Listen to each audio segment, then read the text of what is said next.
ಸೈತಾನನಿಗೆ ನಮ್ಮ ಮೇಲೆ ನೇರವಾಗಿ ದಾಳಿ ಮಾಡುವುದಕ್ಕೆ ಯಾವುದೇ ಅಧಿಕಾರವಿಲ್ಲ.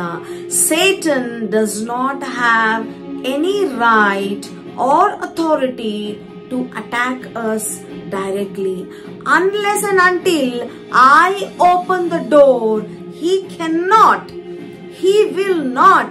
ಆತನಿಗೆ ನಮ್ಮ ಮೇಲೆ ದಾಳಿ ಮಾಡುವುದಕ್ಕೆ ಯಾವ ಹಕ್ಕು, ಯಾವ ಅಧಿಕಾರವಿಲ್ಲ. It is up to me and you either to respond or to resist him. ನೀವು ಆತನಿಗೆ ಪ್ರತಿಕ್ರಿಯಿಸಬಹುದು ಅಥವಾ ಆತನನ್ನ ವಿರೋಧಿಸಬಹುದು. ಎರಡು ಆಯ್ಕೆಗಳನ್ನ ದೇವರು ನಮಗೆ ಕೊಡ್ತಾರೆ. ಏದೇನ್ ತೋಟದಲ್ಲಿ ಆದಾಮ ಹವಳರು ದೇವರ ದೃಷ್ಟಿಯಲ್ಲಿ ಬಿದ್ದು ಹೋದಂತೆ ನಾವು ಕೂಡ ಬಿದ್ದು ಹೋಗ್ತೇವೆ. ಆದ್ರೆ ನಾವು ಆತನಿಗೆ ಎದುರಿಸುವುದಾದ್ರೆ ಆತನು ನಮ್ಮನ್ನ ಬಿಟ್ಟು ಓಡಿ ಹೋಗುವವನಾಗಿದ್ದಾನೆ.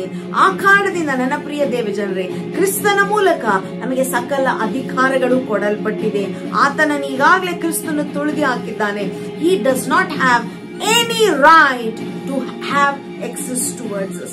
ಕ್ರಿಸ್ತನ ನಾಮದಲ್ಲಿ ಆತನನ್ನು ವಿರೋಧಿಸ್ರಿ, ಆತನನ್ನು ಎದುರಿಸ್ರಿ, ಆತನು ನಿಮ್ಮನ್ನ ಬಿಟ್ಟು ಹೋಗುವನು. ಕ್ರಿಸ್ತನ ನಾಮದಲ್ಲಿ ನಾವು ಜಯಶಾಲಿಗಳಾಗಿ ಜೀವಿಸೋಣ.